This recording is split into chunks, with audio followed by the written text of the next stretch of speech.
The iron gate of the Silver Queen Saloon swung open with enough force to rattle the windows, and Delilah Edwards felt every eye in the smoky room turn toward her, and the grim-faced man gripping her arm like she might bolt at any second. Her father stumbled behind them, reeking of whiskey and desperation, his face a map of broken promises and mounting debts that had finally come due in the worst possible way. "Gentlemen," announced Marcus Thornley, the slick-haired gambler who had won her father's soul over a card table 3 nights prior, "let me present the collateral for Thomas Edwards's outstanding debt of $800. His daughter, fit for work in whatever capacity the new owner sees fit." Delilah's stomach churned as she stood there in her faded calico dress, her dark hair pulled back in a simple braid, her green eyes burning with humiliation and rage. This was Fairplay, Colorado, in the summer of 1876, a mining town perched high in the Rocky Mountains where fortunes were made and lost on the turn of a card, where desperate men made desperate choices, and where apparently daughters could be sold like cattle to cover gambling debts. The saloon erupted in interested murmurs and crude suggestions. Delilah kept her chin up, refusing to give these vultures the satisfaction of seeing her cry. Her father had always been weak, always chasing the next big strike, the next sure thing, but she had never imagined he would sink this low. When her mother had died of consumption 2 years ago, Delilah had taken over running their small household, working as a seamstress to keep food on the table while her father drank away what little money they had. Now she stood here, 20 years old, being auctioned off like a prize mare.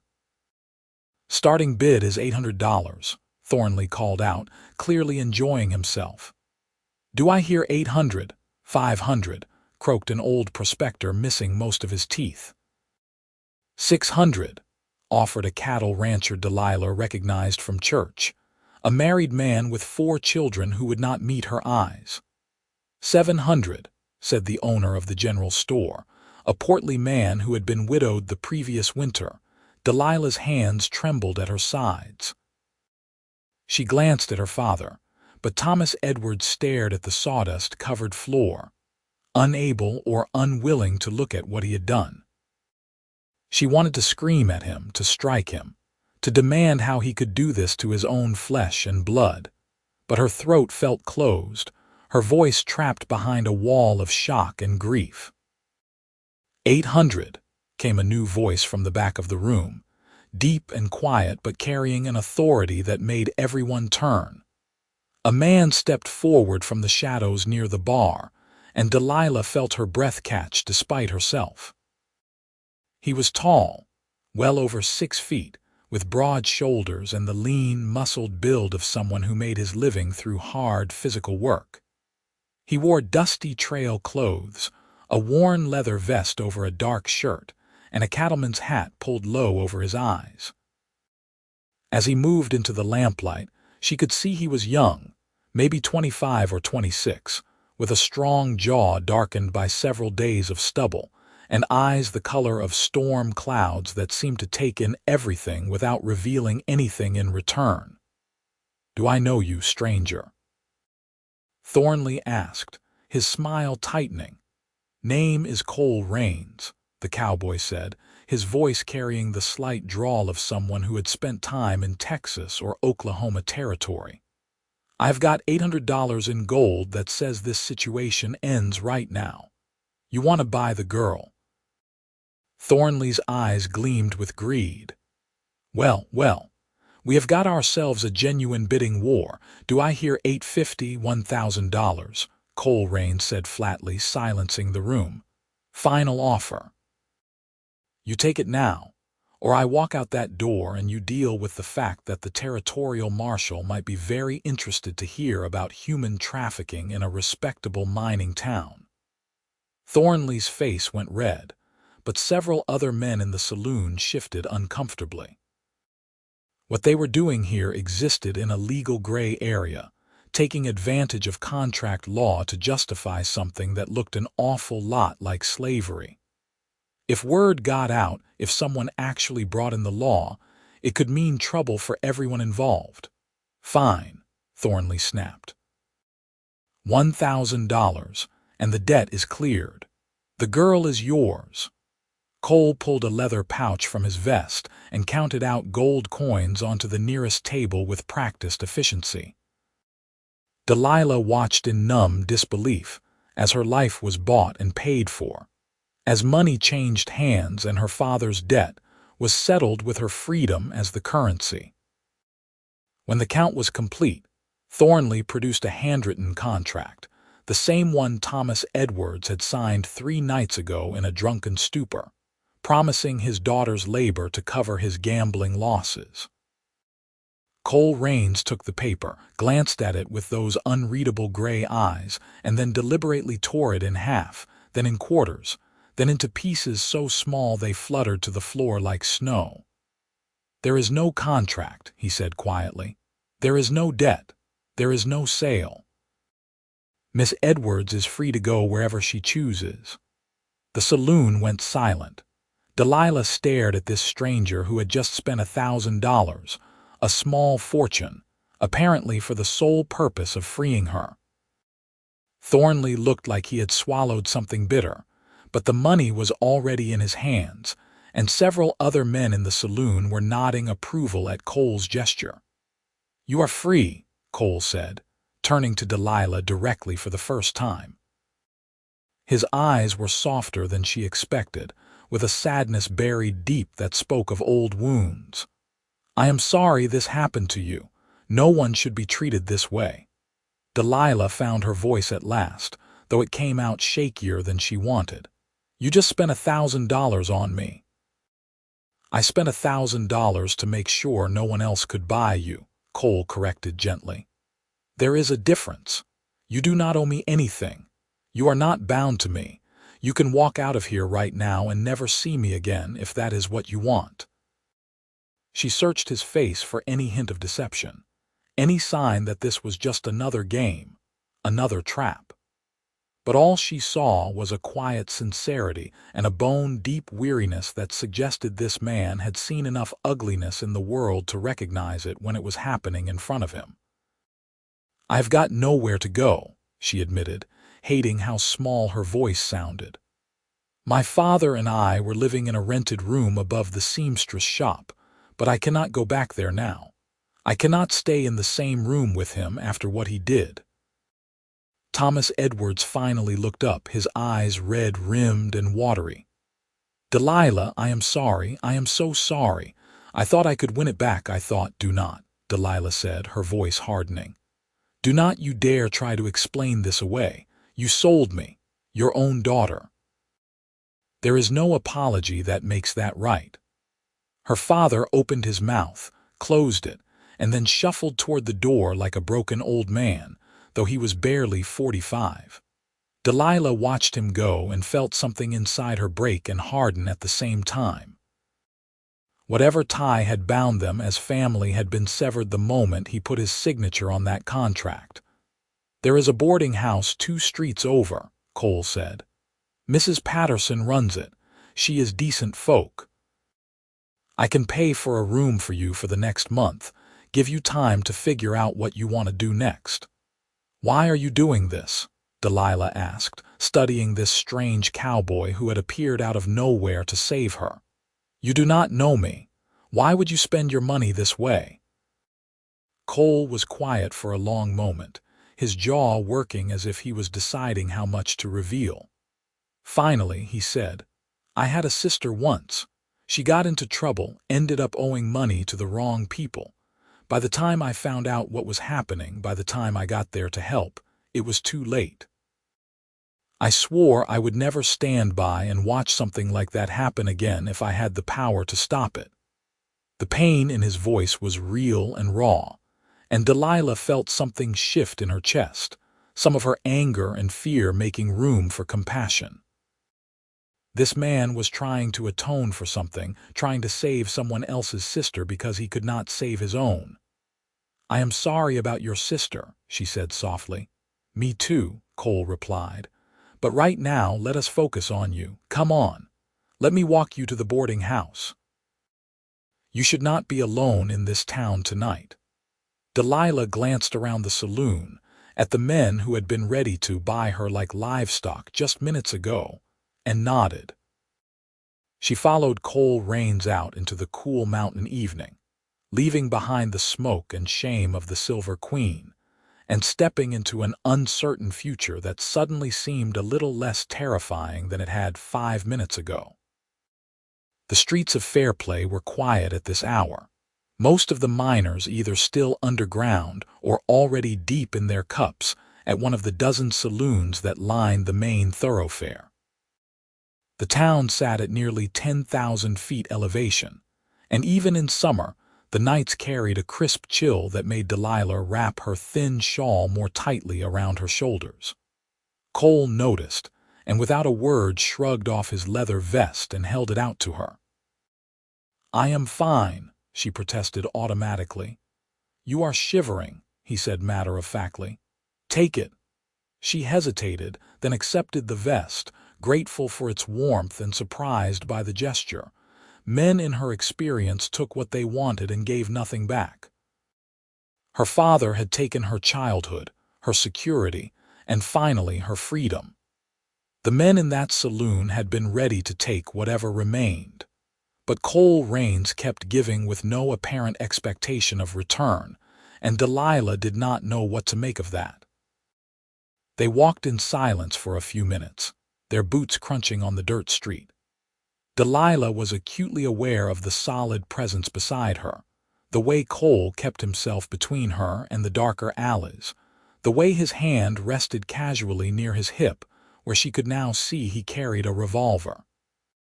He was watchful without being threatening, protective without being possessive. "Where are you from?" she asked, partly to break the silence and partly because she genuinely wanted to know more about this enigmatic cowboy. "Born in Missouri," Cole said, "but I have not been back there in years. I have been working cattle drives mostly. Texas to Kansas, Kansas to Wyoming, wherever the herds need to go. I came through Fairplay because I heard there might be work at some of the bigger ranches in the area." "Is there?" "Maybe. I talked to a man named Samuel Hutchins who owns a spread about 10 miles south of town. He said he could use an experienced hand, especially with winter coming on and the need to move his cattle to lower pastures. I was supposed to start next week." Delilah caught the past tense. "Was supposed to." Cole gave a slight shrug. "That $1,000 was most of what I had saved from the last 2 years of work. I will need to find something that pays sooner now, or I will be sleeping rough come September." Guilt twisted in Delilah's stomach. This man had given up his savings, his security, his plans, all to help a stranger. "You should not have done that. You should not have spent your money on me." "I should not have let you be sold like property, you mean." Cole's voice was mild, but there was steel underneath. "Some things are more important than money. I will earn more. You cannot get back your dignity once it is taken." They reached the boarding house, a tidy 2-story building with white painted trim and flower boxes under the windows. Cole knocked, and after a moment a plump woman in her 50s opened the door, her gray hair tucked under a cap, her expression wary until she recognized Cole. "Mr. Raines," she said, her face softening. "What brings you by at this hour, Mrs. Patterson? This is Miss Delilah Edwards. She is in need of a safe place to stay, and I was hoping you might have a room available. I can pay the first month in advance." Mrs. Patterson's sharp eyes moved from Cole to Delilah, taking in the younger woman's pale face and trembling hands, the too thin dress and worn boots, the look of someone who had just survived something terrible. Her expression shifted from curiosity to understanding to motherly concern in the space of a heartbeat. "Come in, child," she said, opening the door wider. "Of course I have a room. Mr. Raines, you are a good man. Come in, both of you. I will put some coffee on." The interior of the boarding house was warm and clean, with simple but comfortable furniture and the lingering smell of that evening's supper. Mrs. Patterson led them to a small sitting room and bustled off to the kitchen. Delilah sank into a chair, suddenly exhausted, the adrenaline that had been keeping her upright starting to fade. Cole remained standing, looking slightly uncomfortable in the domestic setting, his hat in his hands. "I should go. You will be safe here. Mrs. Patterson is good people." "Wait," Delilah said, and he paused. "I need to know how to find you, to thank you properly, to pay you back somehow." "You do not need to pay me back." "I want to," Delilah insisted. "Please, at least tell me where you will be." Cole considered this, then nodded.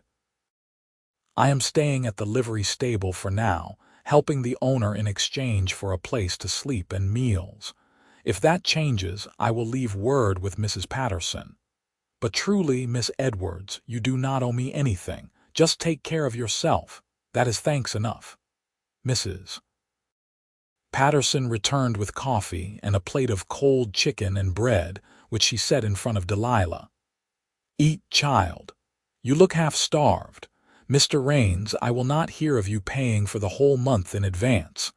2 weeks is plenty to start, and we can work out the rest later." Cole looked like he wanted to argue but recognized the stubbornness in the older woman's eyes.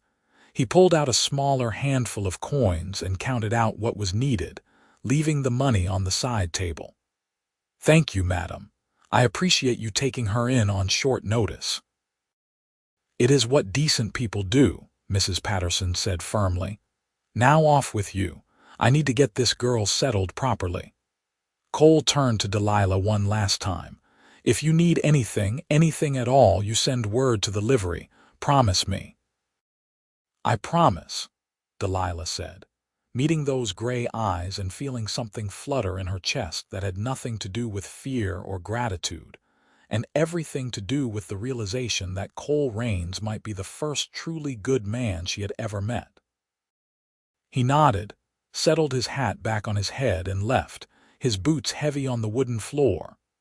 When the door closed behind him, Delilah felt his absence like a physical thing, as if some source of warmth and safety had been removed from the room. "That is quite a man, Mrs. Patterson observed, settling into a chair across from Delilah. "I have only met him twice before tonight, but both times he struck me as someone with a strong sense of right and wrong. Now, you do not have to tell me your story if you do not want to, but I am a good listener if you need one." Delilah looked at this kind stranger and felt the wall she had been holding up start to crumble. "My father sold me," she said, her voice breaking on the words. "He had gambling debts, and he signed a contract selling me to cover them. Cole walked into the saloon and bought the contract just so he could tear it up and set me free." Mrs. Patterson's face went through a series of expressions before settling on barely contained fury. "Thomas Edwards did what? That worthless, drunken fool. I knew he had been spiraling since your mother passed, God rest her soul, but I never imagined he would sink to that. Oh, you poor dear." The sympathy was too much. Delilah started crying, great gasping sobs that shook her whole body, and Mrs.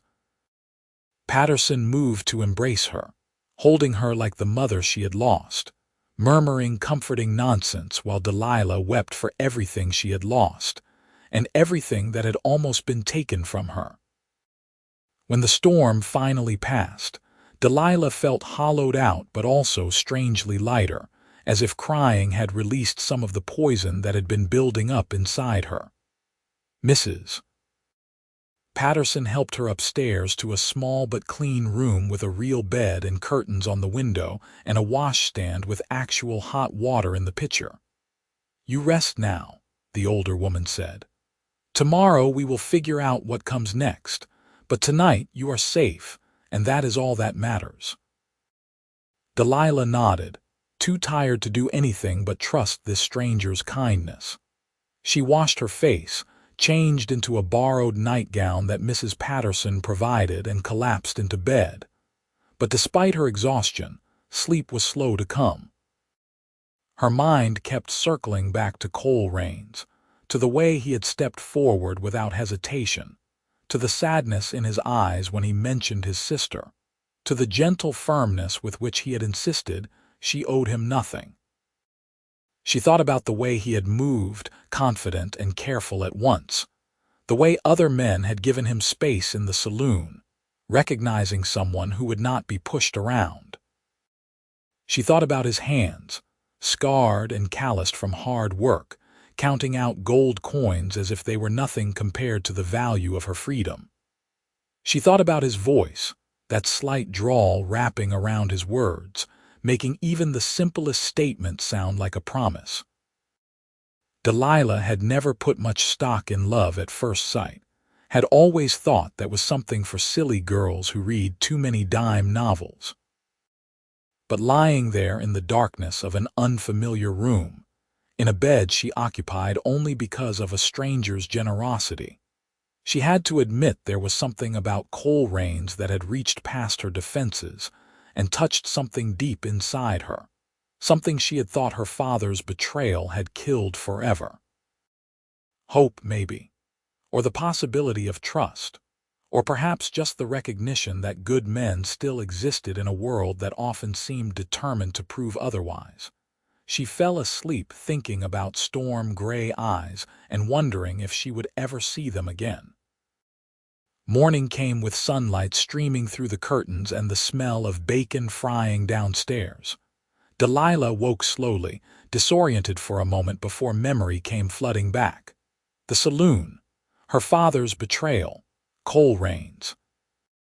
She sat up, running her hands through her tangled hair, and tried to figure out what to do with a future she had thought was lost. Mrs. Patterson knocked softly and entered with a tray.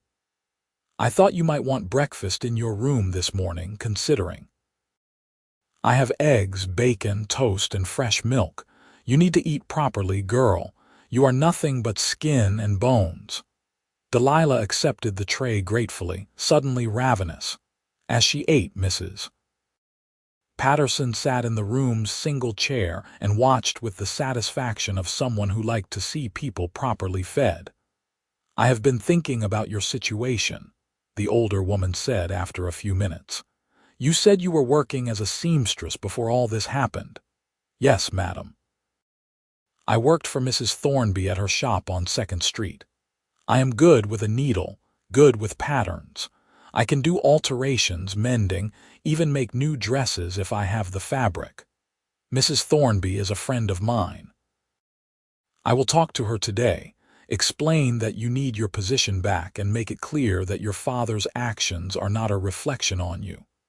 But Delilah, you need to understand that Fairplay is a small town. What happened last night at the Silver Queen, people will talk about it. Some will be sympathetic, but others will see you as damaged goods if you will pardon the harsh language." Delilah's appetite disappeared. She set down her fork, staring at the half-eaten eggs. "I did nothing wrong. I know that, and any person with sense knows that. But gossip does not care about sense. I am not telling you this to frighten you, child, but because you need to be prepared.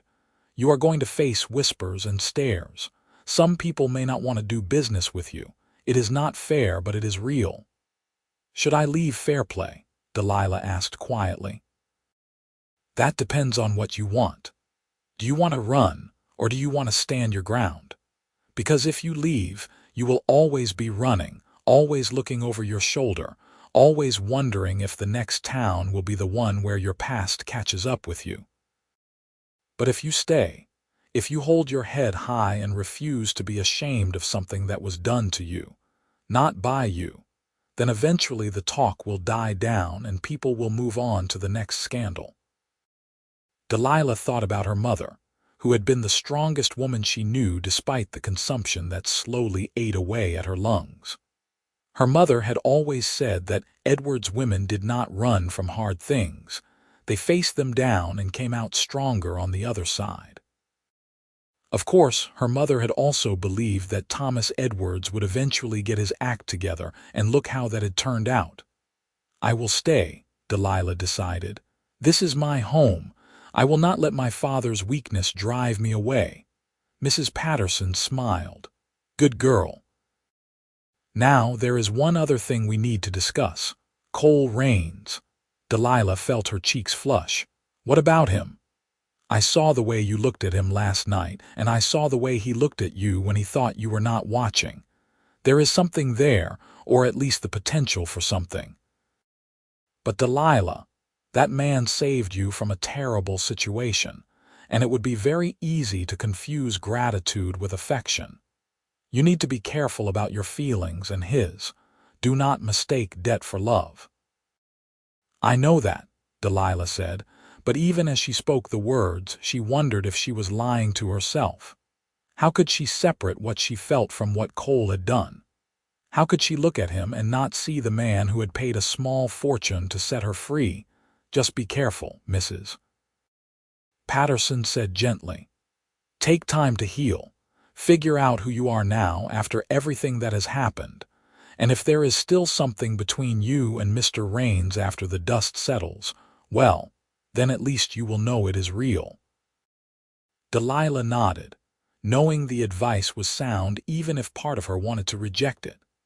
She spent the rest of the morning getting herself properly put together, borrowing a better dress from Mrs. Patterson since her own clothes were shabby and worn.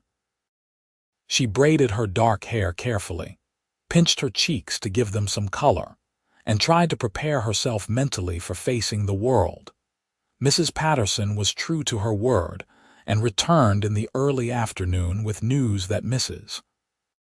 Thornby was willing to take Delilah back, though with reduced hours initially to see how things went. It was not a perfect solution, but it was a start, a way to earn her own money and begin rebuilding her life. That evening, as Delilah was helping Mrs. Patterson prepare supper for the boarding house residents, there was a knock at the door. Mrs. Patterson answered it and returned a moment later with an amused expression.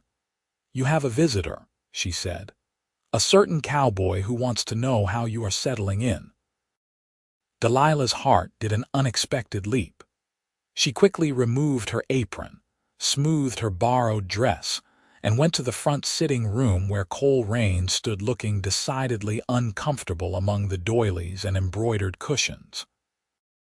He had cleaned up since the night before, his face freshly shaved, his dark hair damp as if he had just dunked his head in a water trough, wearing what was clearly his best shirt. "Miss Edwards," he said, nodding respectfully. "I hope I am not intruding. I just wanted to make sure you were doing all right." "I am," Delilah said, surprised by how true it was. "Thanks to you. Mrs. Patterson has been wonderful, and I have got my job back at the seamstress shop."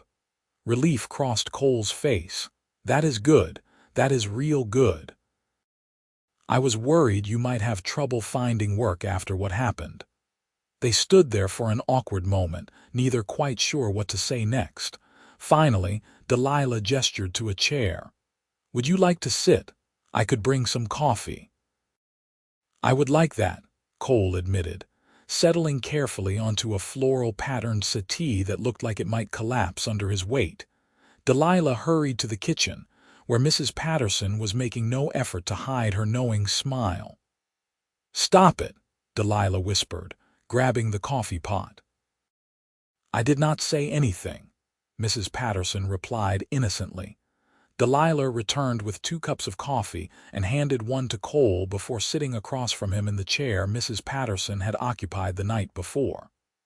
Up close, in better light, she could see details she had missed in the saloon. The small scar above his left eyebrow, the laugh lines around his eyes that suggested he smiled more than his serious demeanor might indicate. The way his hands, wrapped around the delicate coffee cup, were gentle despite their obvious strength. "How is the job at the livery?" she asked. "It is fine. Honest work, even if it does not pay much. But I talked to Mr. Hutchins again today, the rancher I mentioned. He is still willing to hire me, and he does not care that I spent my savings. He said a man who would do what I did is exactly the kind of man he wants working for him. That is wonderful, Delilah said, genuinely pleased. When do you start? Next Monday. The pay is decent and it comes with a bunk in the ranch house and 3 meals a day. I will be able to save up again, maybe even faster than before. I am glad, Delilah said. You deserve good things, Cole. Not every man would have done what you did. Cole looked uncomfortable with the praise. Any decent man would have done the same. You and I both know that is not true. There were at least 30 men in that saloon last night, and only one of them stepped up to help me. That was you. He met her eyes, and for a moment the air between them felt charged with something Delilah could not quite name. Then Cole looked away, focusing on his coffee. I could not stand by and let it happen, not after my sister. Will you tell me about her? Delilah asked softly. If it is not too painful. Cole was silent for so long she thought he might refuse. Then he started talking, his voice low and rough with old grief. Her name was Catherine. She was 3 years younger than me, sweet as summer honey, with more trust in people than was probably wise. We grew up poor, and after our parents died when I was 17, I tried to take care of her. But I was just a kid myself, and I thought the best thing I could do was head west, find work, send money back to her. I left her with our aunt in Kansas City. He paused, his jaw clenching. What I did not know was that our aunt had debts. Bad debts to bad people. When I was gone 2 years, barely making enough to keep myself fed, let alone send money home, those people came collecting. They took Catherine, sold her to a brothel to cover the debt. By the time I got word and made it back to Kansas City, she had been there 8 months. She had tried to escape twice, been beaten both times. When I finally found her, when I finally got her out, she was so broken she could barely look at me. Delilah's throat tightened with sympathy. What happened to her? I got her out of that city, brought her west with me, thought clean air and a fresh start might help her heal. For a while it seemed like it was working. She was smiling again, talking about maybe starting a bakery someday, making plans for the future. But then one night she just walked out into a snowstorm and never came back. We found her body 3 days later, frozen under a tree. She had taken enough laudanum to put down a horse. Cole, Delilah breathed, her heart breaking for this man and the sister he could not save. I am so sorry. I should have been there, Cole said roughly. I should have protected her. I should have known what our aunt was into, should have taken Catherine with me from the start. I failed her. You were 17 years old, trying to survive, Delilah said firmly. You did the best you could with what you knew. What happened to Catherine was not your fault. It was the fault of the people who hurt her, who treated her like property instead of a person. Cole looked at her with such raw pain in his eyes that Delilah wanted to reach out and hold him the way Mrs. Patterson had held her the night before. But she sensed he was not ready for that this proud, strong man was barely holding himself together as he shared his deepest wound with her.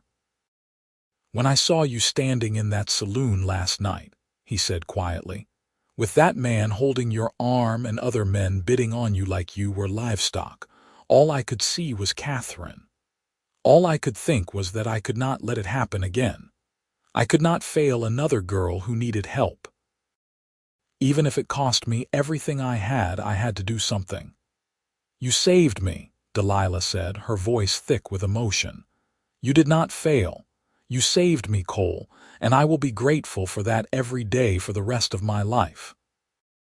They sat in silence for a while, sipping their coffee, connected by shared pain and the fragile beginning of something that might become more than gratitude and guilt. Delilah realized that Mrs. Patterson had been right to warn her about confusing debt with affection, but she also realized that what she was feeling went deeper than simple thanks. Cole Raines understood what it was like to be helpless, to be betrayed by people who should have protected you, to carry scars that no one else could see. That understanding created a bond that had nothing to do with money and everything to do with recognizing a kindred spirit. "I should go," Cole said eventually, setting down his empty cup. "You have got work to get back to and I have got horses to tend, but I wanted you to know if you ever need anything, even just someone to talk to, you can find me at the livery until Monday, and then at the Hutchins Ranch after that." "Thank you," Delilah said, standing as he did. "And Cole, you can visit here any time. I would like that. I would like to hear how things are going at the ranch, how you are settling in." A small smile crossed his face, the first real smile she had seen from him, and it transformed his whole appearance. "I would like that too, Miss Edwards." "Delilah," she corrected. "Please, just Delilah." "Delilah," he repeated, and the way her name sounded in his low drawl made her shiver in a way that had nothing to do with cold. "Then you should call me Cole." "All right, Cole." They stood there, neither quite ready to end the moment until Mrs. Patterson bustled in with exaggerated nosiness and announced that supper would be ready soon, and Mr. Raines was welcome to stay if he wished. Cole politely declined, saying he needed to get back to the livery, but he promised to visit again soon. After he left, Delilah stood at the window and watched him walk down the street, his tall figure confident and solid even in the fading light. She pressed her hand against the glass, already counting the hours until she might see him again, and tried not to think about how dangerous it was to let her heart open to someone so soon after it had been so thoroughly broken. The next few weeks fell into a pattern that was almost normal. Delilah worked at the seamstress shop during the day, focusing on her stitching and trying to ignore the occasional whispered comments and sidelong glances from customers who had heard about the incident at the Silver Queen. Some people were kind, going out of their way to offer support or extra business. Others were cold, making it clear they thought she was somehow tainted by what had happened. Delilah held her head high through it all, remembering her mother's strength and refusing to be ashamed of something that was not her fault.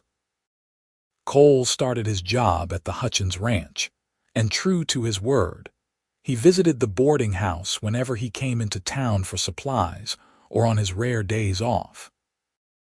Their conversations grew longer and deeper, moving past the trauma that had brought them together and into discussions about everything else. Delilah learned that Cole loved horses and had a gift for gentling even the most fractious animals. Cole learned that Delilah had dreams of opening her own dress shop someday, designing clothes that were both beautiful and practical for women who worked hard and deserved to feel pretty. They talked about books, though neither had much formal education, and discovered they both loved the adventure novels serialized in newspapers. They talked about places they wanted to see, Colorado mountains and Texas prairies, and the distant ocean that neither had ever glimpsed. They talked about small things and large things and all the things in between, and slowly, carefully, they began to build something that looked like friendship and felt like the foundation for something more. Mrs. Patterson watched their courtship, for that was what it was even if neither of them had said the words, with approving eyes.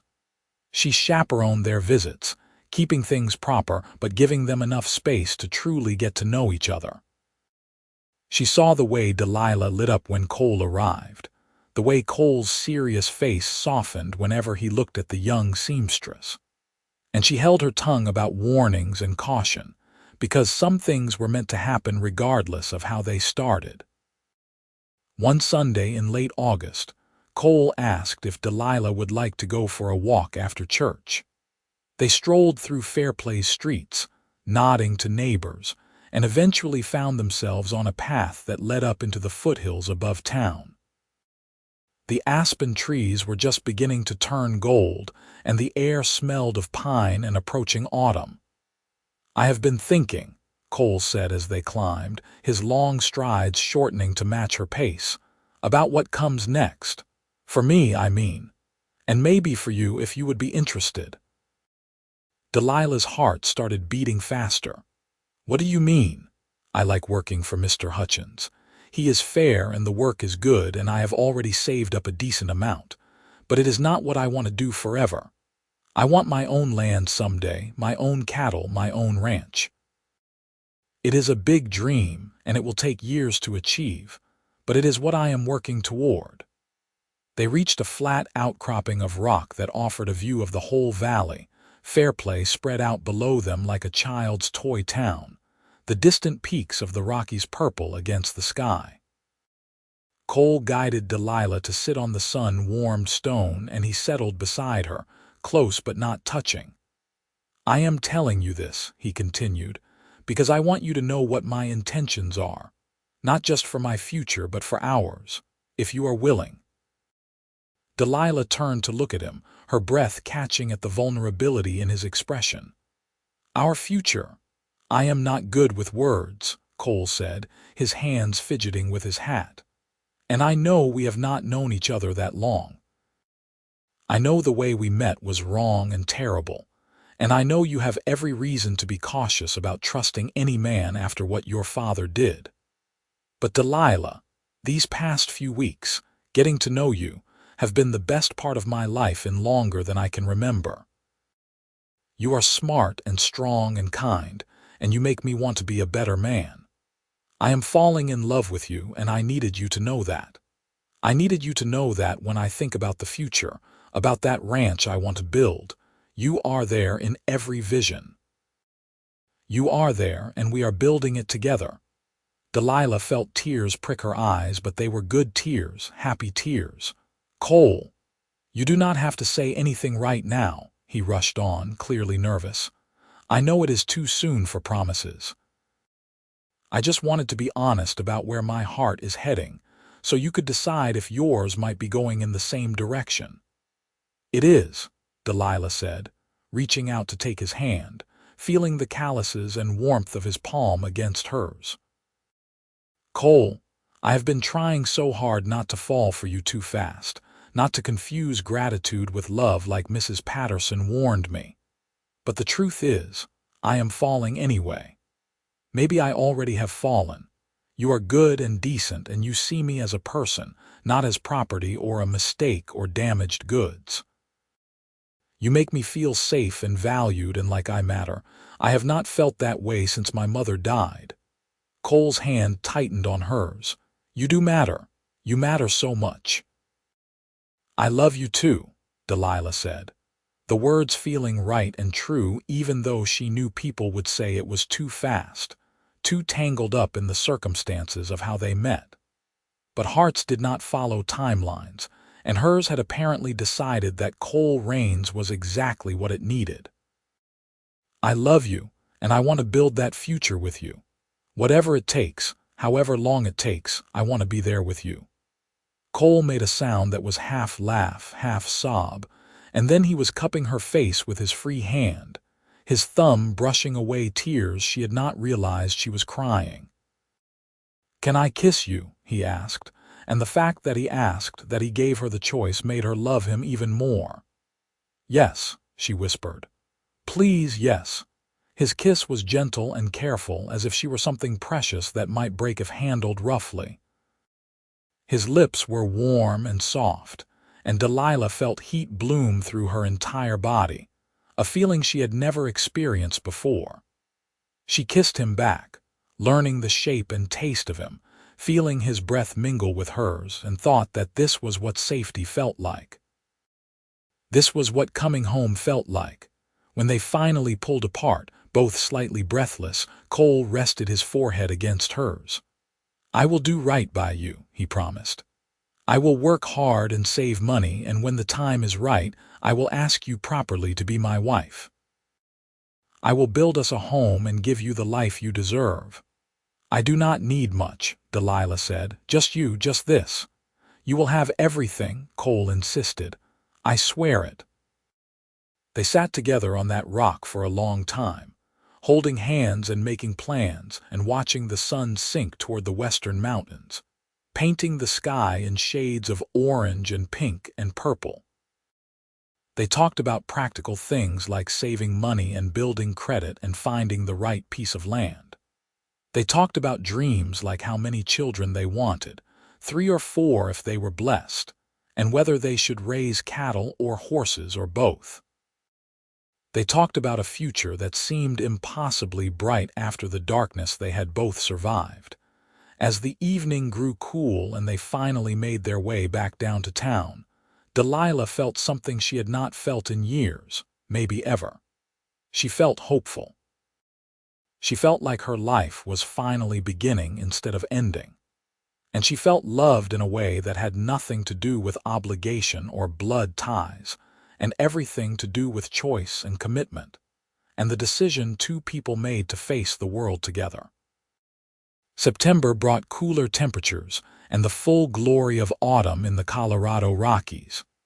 The aspens turned brilliant gold, the oaks went red and orange, and the air took on a crispness that promised snow in the higher elevations. Delilah continued her work at the seamstress shop, and her reputation for quality work gradually overcame the lingering gossip about the saloon incident.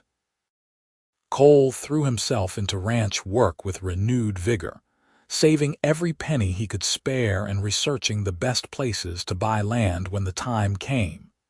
They saw each other whenever possible, their relationship deepening with each stolen hour. Cole taught Delilah to ride horseback, and she taught him some of the fancy stitching techniques she used in her sewing. They attended church socials together, danced at the town harvest festival, and made no secret of their courtship. Let people talk, they decided. They had nothing to hide and nothing to be ashamed of. In early October, something happened that tested Delilah's hard-won peace. She was walking back to the boarding house after work when she saw her father stumbling out of a saloon, looking even more disheveled than he had 2 months prior. Thomas Edwards spotted her at the same moment, and his face crumpled with a mixture of shame and desperate hope. "Delilah," he called out, his words slurred. "Delilah, please, I need to talk to you." She kept walking, her heart pounding with anger and pain. She had successfully avoided him since that terrible night, crossing the street when she saw him coming, leaving shops if he entered. She had no desire to speak to the man who had sold her like livestock, but he followed her, his boots scuffing in the dirt. "Please, just give me a minute. Just let me explain." "There is nothing to explain," Delilah said without turning around. "You made your choice. You chose whiskey and gambling over your own daughter. There is nothing more to say." "I am sorry," Thomas said, his voice breaking. "God, Delilah, I am so sorry. I was drunk. I was desperate. I was not thinking clearly. I never should have signed that contract. I never should have put you in that position. If I could take it back, if I could undo it, I would." Delilah stopped walking and turned to face him. In the fading afternoon light, her father looked like a ghost of the man he had once been. His face was gaunt, his clothes hung loosely on his frame, and his hands shook with the tremors of someone who needed a drink. Part of her wanted to feel sorry for him. But a larger part remembered standing in that saloon, being auctioned off while he stared at the floor, unable to meet her eyes. "You cannot undo it," she said coldly. "It happened. You sold me. And the only reason I am standing here a free woman is because a stranger had more decency than my own father. Do you understand that? A man I had never met cared more about my welfare than you did." "I know," Thomas whispered. "I know, and I have to live with that every day. But Delilah, you are all I have left.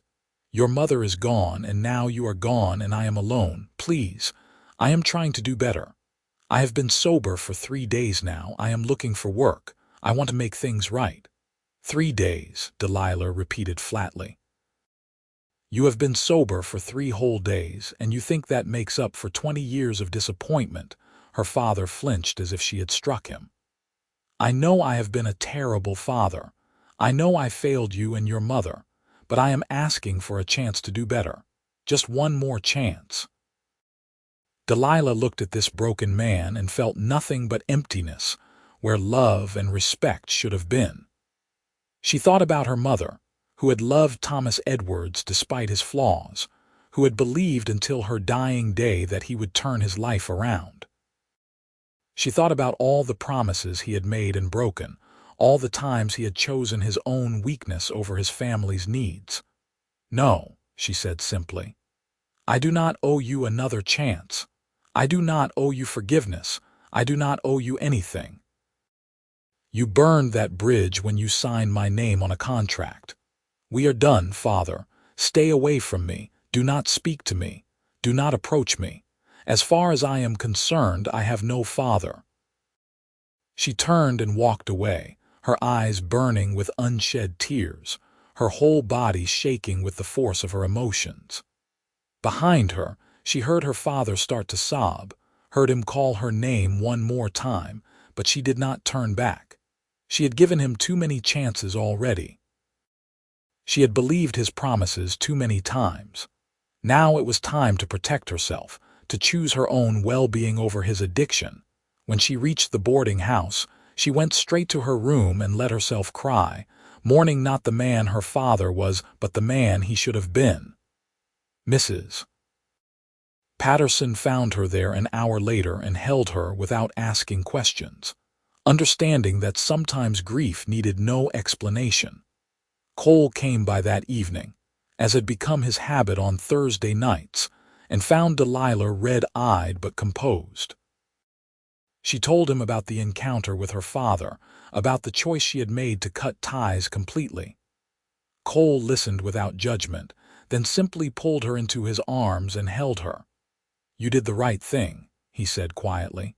"Some people cannot be saved, no matter how much we love them.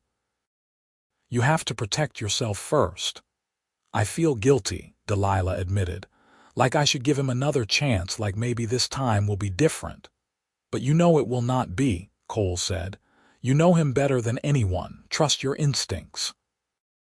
Delilah nodded against his chest, drawing strength from his solid presence.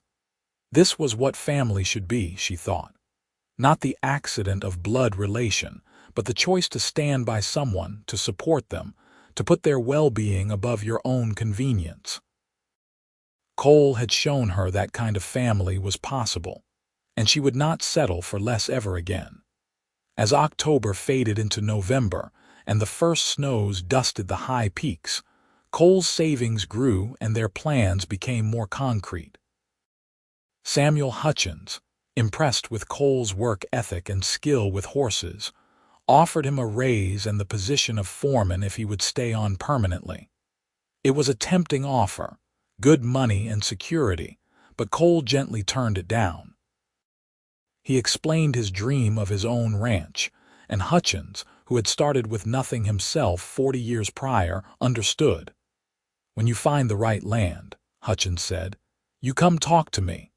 I will help you get started with some breeding stock, sell you a few heifers at a fair price." Good men who work hard deserve a chance to build something of their own. Cole came back to town that weekend with stars in his eyes and news that a property was going up for sale. 160 acres about 15 miles southeast of Fairplay, with a creek running through it and good grazing land. The price was reasonable, and with his savings plus a small loan from the bank, it was almost within reach. "I need another 2 months," he told Delilah as they sat in Mrs. Patterson's parlor, holding hands and making calculations on paper. "2 more months of wages, and I will have enough for the down payment and the first year of loan payments. We could break ground on a house in the spring, be living there by summer." "We," Delilah repeated, testing the word. "You are talking about we." Cole met her eyes, suddenly serious.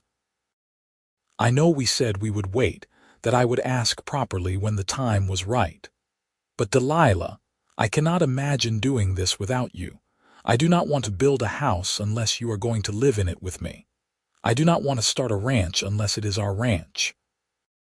So I am asking now, even though I do not have a ring yet, even though we are sitting in a boarding house parlor instead of somewhere romantic. Delilah Edwards, will you marry me? Will you be my wife and my partner and build this life with me? Delilah felt her heart swell so large she thought it might burst out of her chest. She had known this was coming, had been preparing for it, but the reality of hearing the actual words was so much better than imagination. Yes, she said, laughing and crying at the same time. Yes, of course, yes. I would marry you tomorrow if we could. Let us not wait that long, Cole said, grinning, but maybe we do not need to wait 2 months either. Let us get married now before the heavy snows come. We can live at the boarding house until spring if Mrs. Patterson will have us save money together, plan the ranch together as husband and wife. What do you say? I say yes, Delilah repeated. Yes to all of it. Mrs. Patterson, who had definitely been listening from the kitchen, appeared with glasses of apple cider and tears in her eyes. I was wondering when you two would make it official. Of course you can stay here as a married couple. I've got a bigger room on the 2nd floor that would suit you better, and I will help plan the wedding if you want. Nothing too fancy, but something nice. Something small, Delilah said. Just the people who matter. Maybe at the church with Pastor Williams. We do not need anything elaborate. And soon, Cole added, as soon as we can arrange it. They settled on a date 3 weeks away, late November, after the first significant snowfall, but before the winter storms made travel impossible. The engagement became official, and Fairplay Society had something new to talk about besides the incident at the Silver Queen. Most people were happy for the couple, seeing their story as proof that good could come out of bad situations.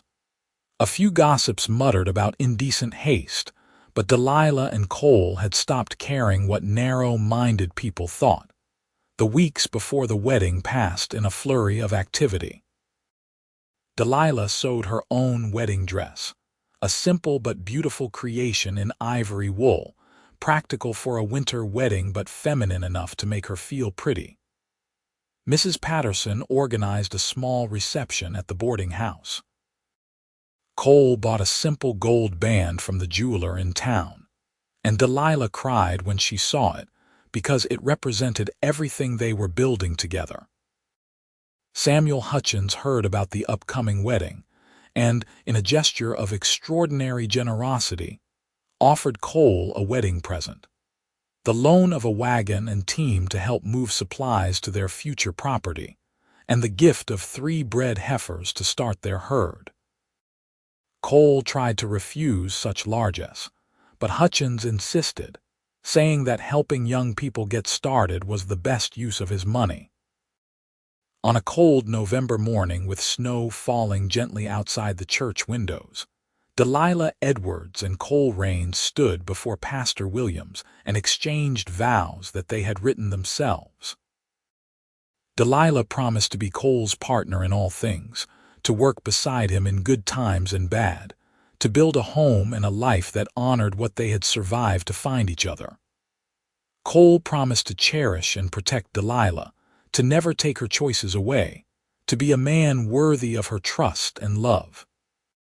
When the pastor pronounced them husband and wife, when Cole lifted the simple veil Mrs. Patterson had helped create and kissed his bride, Delilah felt the last piece of her broken heart click back into place. She was no longer Thomas Edwards's disappointing daughter or the girl who had almost been sold in a saloon. She was Delilah Raines, wife to a good man, partner in a shared dream and author of her own future. The reception was small but joyous. Mrs. Patterson had made a cake. Samuel Hutchins attended with several of the ranch hands. Mrs. Thornby came from the seamstress shop. A few neighbors and church friends stopped by with well wishes. Notably absent was Thomas Edwards, and Delilah felt only relief at his absence. Some wounds cut too deep for simple forgiveness, and she had made her peace with that. That night, in the larger room Mrs. Patterson had prepared for them, Cole and Delilah began their married life together. Cole was gentle and patient, understanding that physical intimacy was new and a little frightening for Delilah after everything she had been through. They took their time, learning each other, and when they finally came together as husband and wife, it was with tenderness and love and the sense that they were sealing a bond that went deeper than contracts or vows, all the way down to the soul. "I love you," Cole whispered in the darkness, holding his wife close. "I will love you every day for the rest of my life." "I love you too," Delilah replied, safe and warm and finally home. Winter settled over Colorado with a vengeance, heavy snows and bitter cold that kept most people close to their stoves. But Delilah and Cole did not mind the enforced togetherness. They spent the long evenings planning their ranch, drawing up designs for a house and barn, calculating how many cattle they could support on their land, and dreaming about the children they would raise there. Delilah continued working at the seamstress shop through the winter, saving every penny. Cole took on extra work when he could, helping repair fences or break ice on water troughs, earning overtime pay that went straight into their land fund. By the time spring arrived, they had enough not just for the down payment on their property, but for building materials and basic supplies. In April of 1877, Cole and Delilah Raines became the owners of 160 acres of Colorado high country, with a creek that ran clear and cold, even in summer, and views of the mountains that took their breath away every single day. They hired help to raise a simple but solid cabin, 2 rooms for now with plans to add more as money allowed. They built a small barn and corral. They moved Samuel Hutchins's 3 bred heifers onto their land and watched them calve that spring, bringing their herd to 6. The work was back-breaking and endless. They rose before dawn and worked until dark, building fences, clearing rocks, planting a kitchen garden, cutting hay for the coming winter. There were days when Delilah's hands bled from blisters, when her back ached so badly she could barely stand. There were days when Cole came in so exhausted he fell asleep over his supper. But there were also evenings sitting on their porch watching the sunset paint the mountains purple and gold, mornings waking up in their own home in their own bed, and the deep satisfaction of building something that belonged to them. By their first anniversary, the ranch was starting to look like a real operation. They had 10 head of cattle, a dozen chickens, 2 horses, and a barn cat that Cole claimed followed him home, but Delilah suspected he had deliberately brought back from town. They had neighbors, other ranching families scattered across the valley, good people who helped each other during hard times and celebrated together during good. The second summer on the ranch, Delilah realized she was pregnant. She waited until she was sure before telling Cole, wanting to give him the news in a special way. She sewed a tiny nightshirt, impossibly small, and left it on the table where Cole would find it when he came in from checking the cattle. She watched from the kitchen as he picked up the little garment, watched confusion cross his face, watched understanding dawn, and then watched joy transform his entire expression. He looked up at her with tears in his eyes. "We are having a baby." "We are having a baby," Delilah confirmed, and then she was in his arms, both of them laughing and crying and marveling at this new miracle. Their daughter was born in March of 1878 in their little cabin, with Mrs. Patterson in attendance and a doctor from Fairplay on standby in case of complications. The labor was long and difficult, and Cole aged 10 years in those hours, helpless to do anything but hold his wife's hand and pray. But when the baby finally arrived, red-faced and squalling and absolutely perfect, all the pain was forgotten. "Catherine," Delilah said, looking down at the tiny girl in her arms. "We should name her Catherine after your sister." Cole's throat worked with emotion. "Are you sure?" "I am sure. Your sister deserved better than she got from this world. But her name will live on in our daughter, and we will make sure this Catherine grows up safe and loved and free to make her own choices. It feels right." So Catherine Rains entered the world and the hearts of her parents, and Cole finally found peace with the sister he could not save, because he was determined to protect the daughter he could.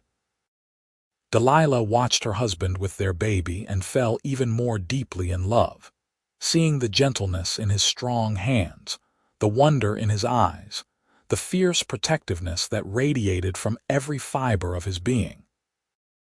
The years rolled by in the way years do when you are busy and happy and building a life. A second daughter arrived 18 months after Catherine, and they named her Rose because she was born in summer, and Delilah had planted roses around the porch that bloomed that week. A son came 2 years after Rose, and they named him James after Cole's father, hoping the boy would inherit the good qualities his grandfather had possessed. The ranch grew along with their family. They added onto the cabin, turning it into a proper house with 4 bedrooms and a real parlor. They built a bigger barn and expanded their herd to nearly 50 head of cattle. They bought more land when a neighboring property came up for sale, expanding their holdings to 300 acres. The work never got easier, but it got more rewarding with each passing year. Samuel Hutchins became like a grandfather to their children, stopping by regularly to bring candy and tell stories of the old days. Mrs. Patterson visited frequently, fussing over the children and helping Delilah with sewing projects. Mrs. Thornby eventually sold her seamstress shop, and Delilah bought it, hiring young women to run the day-to-day operations while she managed the business side from the ranch. It gave her a sense of independence and accomplishment beyond her work as a rancher's wife.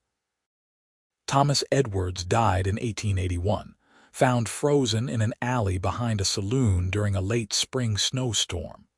Someone brought word to the ranch, thinking Delilah would want to know. She felt sadness but not grief, mourning the father she should have had rather than the one who had actually existed. She did not attend his burial, but she did say a prayer for his troubled soul, hoping he had found in death the peace that always eluded him in life. In the summer of 1886, 10 years after that night in the Silver Queen Saloon, Delilah and Cole took their children to the high meadow where they had first confessed their love. Catherine was 8 now, smart and fierce and full of questions. Rose was 6, sweet-natured and nurturing. James was 4, already showing signs of his father's quiet strength. A fourth child, a baby boy named Samuel after their benefactor, slept in a carrier on Cole's back. They spread a blanket and had a picnic, watching the children chase butterflies through the wildflowers while the mountains rose eternal in the distance. Cole put his arm around Delilah and she leaned into him, comfortable and content in a way she had never imagined possible during those dark days of her youth. "You ever think about how we started?" Delilah asked quietly. "About what brought us together?" "Sometimes," Cole admitted. "But not as much as I think about where we ended up. You know what I realized the other day? That night in the saloon when I paid that money and tore up that contract, I thought I was saving you. But the truth is, you saved me just as much. I was lost, drowning in guilt over Catherine, going through the motions of living without really living at all. You gave me a reason to be better. You gave me a purpose. You gave me a family and a home and a future worth fighting for." Delilah turned to look at her husband, seeing the gray that was starting to thread through his dark hair, the lines that sun and wind and laughter had etched around his eyes, the solid strength that had never wavered in all their years together. "We saved each other," she said. "And we built something beautiful out of something terrible. That is what I think about when I remember that night. Not the fear or the humiliation, but the fact that it led me to you." "To us," Cole corrected, gesturing at their children, at the house visible in the valley below, at the cattle grazing and the life they had created from nothing but hard work and love. "To us," Delilah agreed.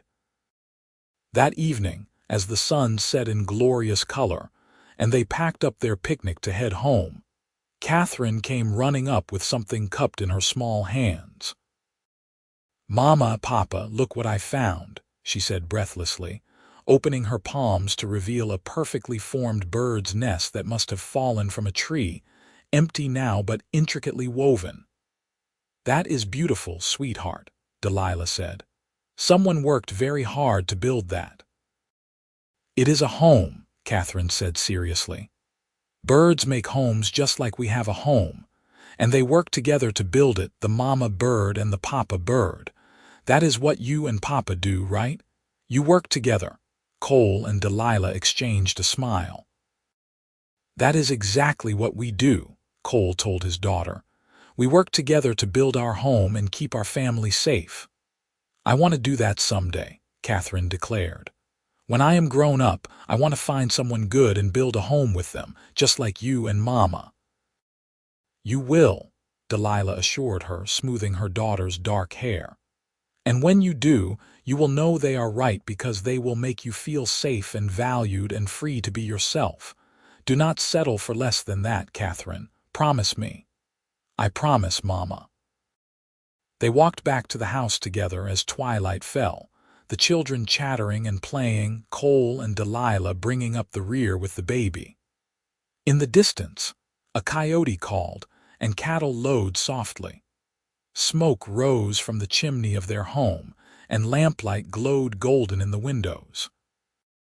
Delilah thought about the terrified 20-year-old girl she had been, standing in a saloon being auctioned off like property, and she could barely recognize that person in the woman she had become. She had been broken and lost, and now she was whole and found. She had been alone, and now she was surrounded by love. She had been sold, and now she was free in every way that mattered. And it had all started because one good man had stepped forward when he did not have to, had paid a price he could barely afford, had torn up a contract and given her back her life. She reached for Cole's hand, and he took it without looking, the gesture as natural as breathing after all these years. "Thank you," she said softly. "For what?" Cole asked, though his smile suggested he knew. "For everything. For saving me, for loving me, for this life." "Thank you for the same," Cole replied. "For taking a chance on a broken-down cowboy who did not think he deserved happiness." "We both deserved happiness," Delilah said firmly, "and we both worked hard to build it. That is what matters." They reached the house, and the children ran ahead, eager for supper and the bedtime stories that would follow.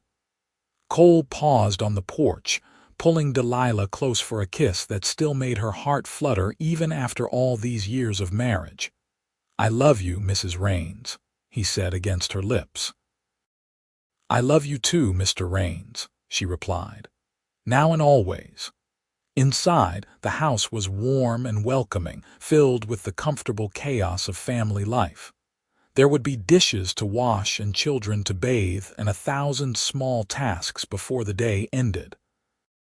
But there would also be laughter and love, and the simple contentment of being home.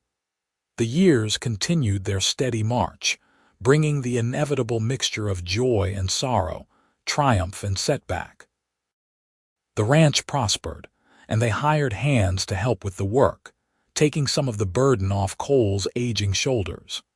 Their children grew and flourished, each developing their own personality and dreams. Catherine proved to have her father's gift with horses and her mother's head for business. By the time she was 16, She was training horses for neighboring ranches and saving money for her own future. Rose showed an early talent for healing, tending to injured animals and sick neighbors with equal gentleness. They sent her to Denver to study nursing when she was 18, the first in their family to pursue formal education.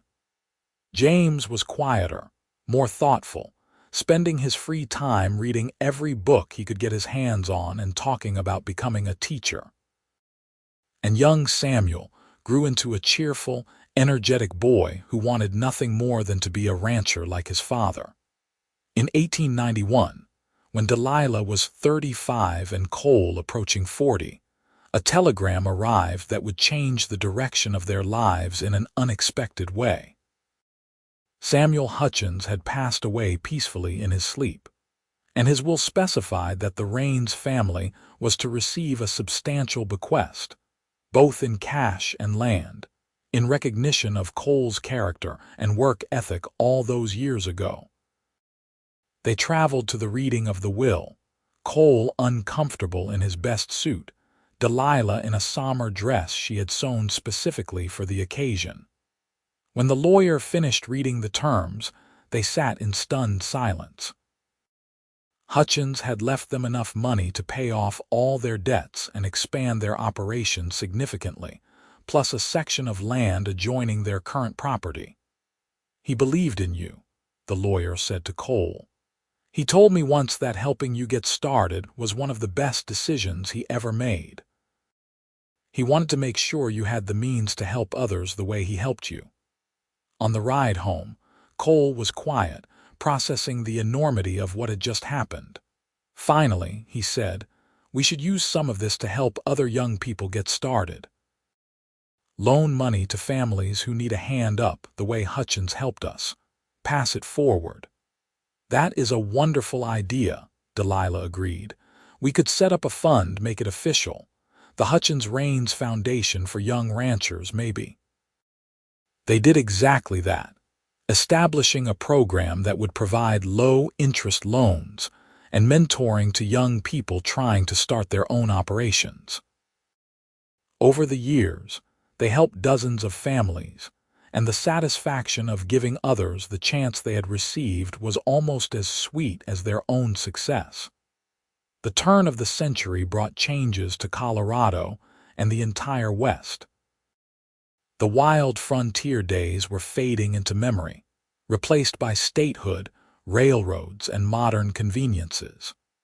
Fairplay grew from a rough mining camp into a proper town with schools, churches, and even a small hospital where Rose came back to work after finishing her nursing training. Catherine married at 22, choosing a young rancher from a neighboring property who treated her with respect and partnership. Delilah watched her daughter marry and thought about her own wedding, about how far they had all come.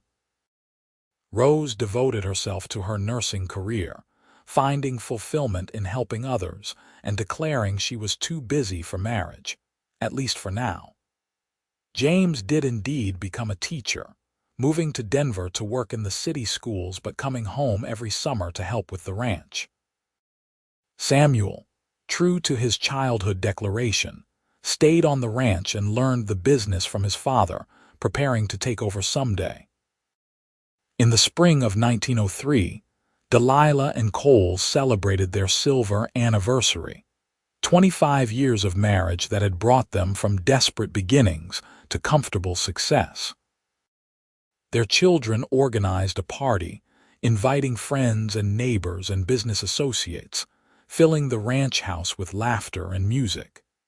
As the celebration wound down and guests began to depart, Delilah found herself on the porch with Cole, watching the stars come out in the clear mountain sky. The night was cool but not cold, and she wrapped her shawl more tightly around her shoulders. 25 years, she mused. Sometimes it feels like yesterday, and sometimes it feels like forever.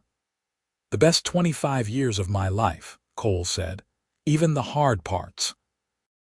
Even the times when I thought the ranch would fail, or the cattle would die, or we would not make it through another winter. Because I was going through it all with you." Delilah leaned against him, still fitting perfectly into the space under his arm.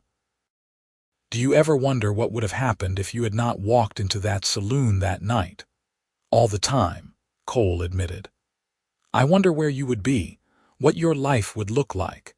I hope someone else would have stepped up to help you, but I am selfishly glad it was me." "I cannot imagine my life without you in it, Delilah. You are the best thing that ever happened to me." "You are the best thing that ever happened to me too," Delilah said. "You gave me back my life when it was taken away. You showed me what real love looks like. You built this beautiful family and home with me. I could not have asked for a better partner." They stood in comfortable silence for a while, listening to the night sounds of the ranch, the cattle settling in the pasture, the horses shifting in the barn, the soft hoot of an owl hunting in the distance. This was the life they had built, and it was good. As they grew older, Cole and Delilah gradually handed over more of the ranch operations to Samuel, who proved to be a natural leader and manager. They took more time to travel, visiting Catherine and her growing family, spending weeks in Denver with James and Rose, even taking a trip to San Francisco to see the ocean they had dreamed about all those years ago. Standing on the beach with the Pacific waves crashing at their feet, Delilah thought about the young woman she had been, trapped and terrified and hopeless. She thought about all the miles she had traveled, both literally and figuratively, to reach this moment. She thought about the man beside her, who had been her savior and partner in love for over 3 decades now. "We made it," she said, taking Cole's hand. "Against all the odds, we made it."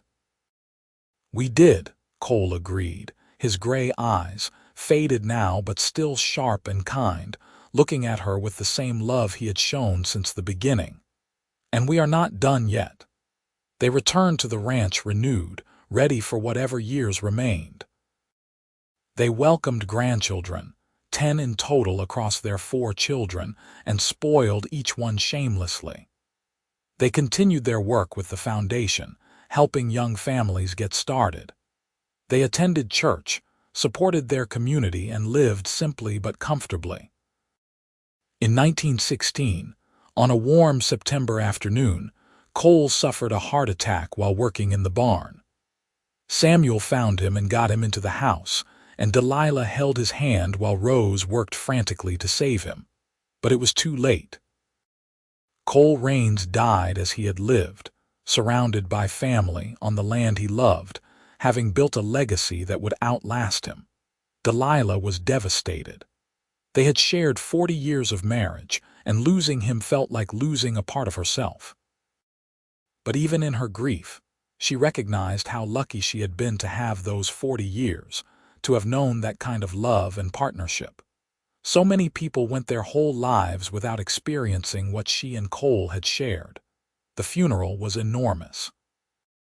People came from all over Colorado to pay their respects to a man who had been known for his honesty, integrity, and generosity. Former recipients of foundation loans spoke about how Cole had changed their lives. Neighbors talked about his willingness to help anyone in need. His children and grandchildren shared memories of a father and grandfather who had taught them the value of hard work, honor, and treating people with respect.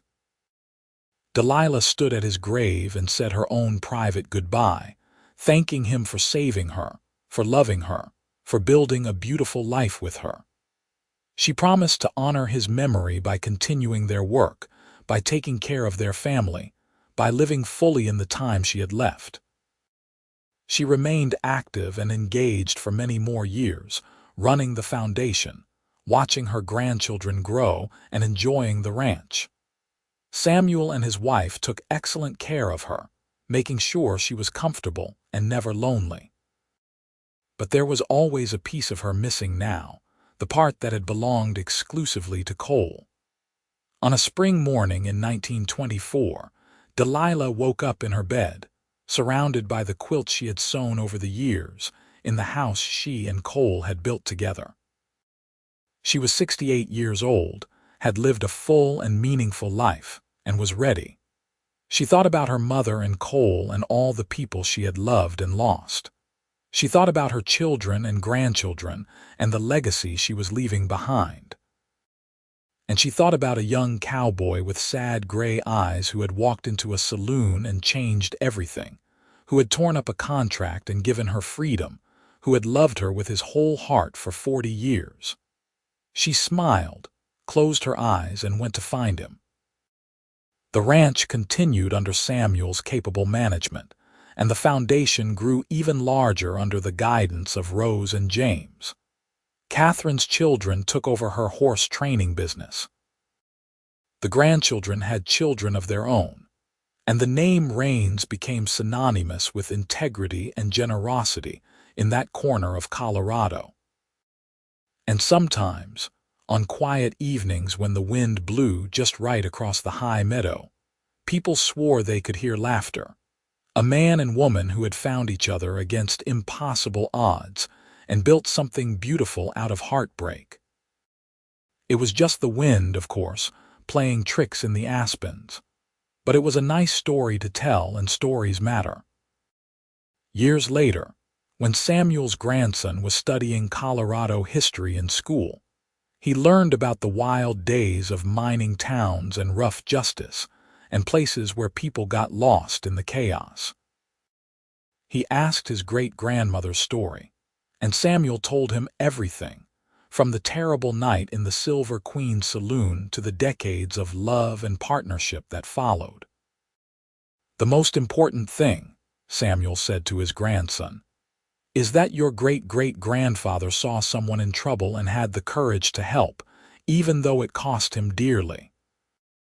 And your great-great-grandmother had the strength to rebuild her life and trust again after being betrayed by her own father. They both chose to be better than their circumstances, and that choice created this entire family. Every person sitting around this table exists because of the decision Cole Rains made to step forward that night, and the decision Delilah Edwards made to accept his help and eventually his love. That is the legacy they left us, that courage and compassion and choosing love even when it is difficult." The young boy thought about this, about the photograph he had seen of his great-great-grandparents, stern-faced and formal the way old photographs always looked, but with their hands linked between them. "Do you think they were happy?" he asked. "I know they were," Samuel said. "They told me so, many times. They said that every day together was a gift, that building this ranch and this family was the greatest achievement of their lives. They said that love was not about grand gestures or perfect circumstances, but about showing up for each other every single day in good times and bad, and choosing each other over and over again. That is what they did. That is what they taught all of us to do." And so the story passed down through generations, a reminder that even in the darkest moments, hope could be found. That one person's courage could change the course of lives. That love was stronger than fear, stronger than betrayal, stronger than anything else in the world. The story of how Delilah Edwards was sold to cover her father's debt, how Cole Rains paid in full and tore the contract apart, and how they built a love story for the ages out of the worst night of her life. It was a story worth remembering, worth retelling, worth carrying forward into the future.